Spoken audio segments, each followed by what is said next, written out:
టీటీడీలో స్వామివారికి సేవ చేయడం అనేది నాకు గుర్తుంది. ఒకప్పుడు కొంతమంది స్వచ్ఛంద సేవకులు పోయి స్వామి దగ్గర సేవకు చేస్తుంటారు. అదొకటి. టెక్నాలజీ పరంగా స్వామివారి ఆర్గనైజేషన్కి స్వామివారికి సేవ చేయడం అన్నది నేను ఎంతో గొప్పగా ఫీల్ అయ్యానండి.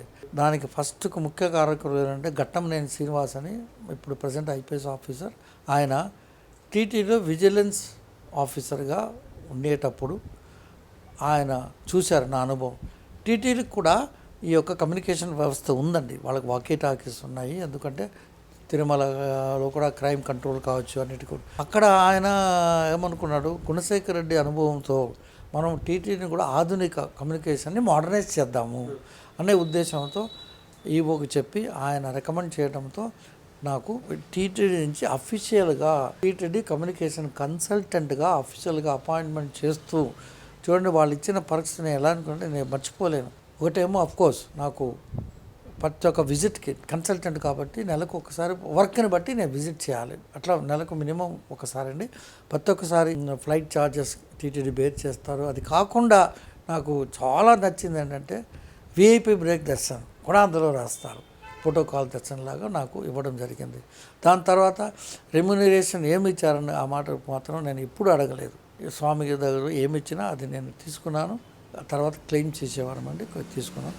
పోతే ఈ కాలంలో కూడా నేను అదే అనుకున్నాను. నేను ఉన్నప్పుడు నాకు టాస్క్స్ ఇచ్చారు.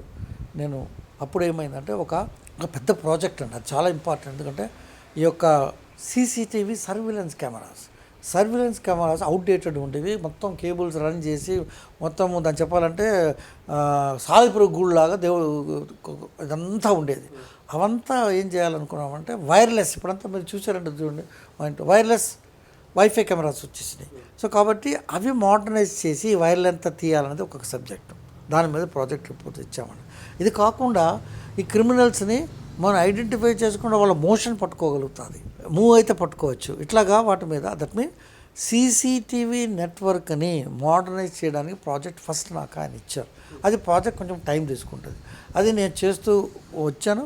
ప్రాజెక్ట్ నేను రిపోర్ట్ 90% కంప్లీట్ చేసి ఇచ్చాను.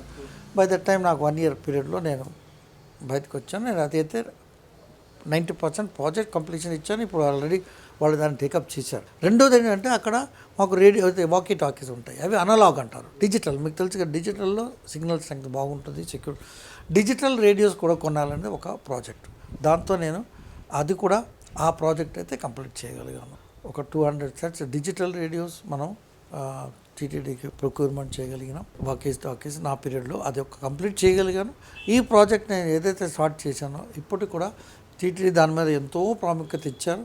చేసి వాళ్ళు ఇప్పుడు మంచి లేటెస్ట్ కెమెరాస్ అన్నీ ఉన్నాయండి. ఇప్పుడు చాలా లేటెస్ట్ డివైజెస్ వచ్చాయి. కాబట్టి ఆ సర్వీస్ నాకు దేవుడిచ్చిన వరంగానే అనుకున్నాను.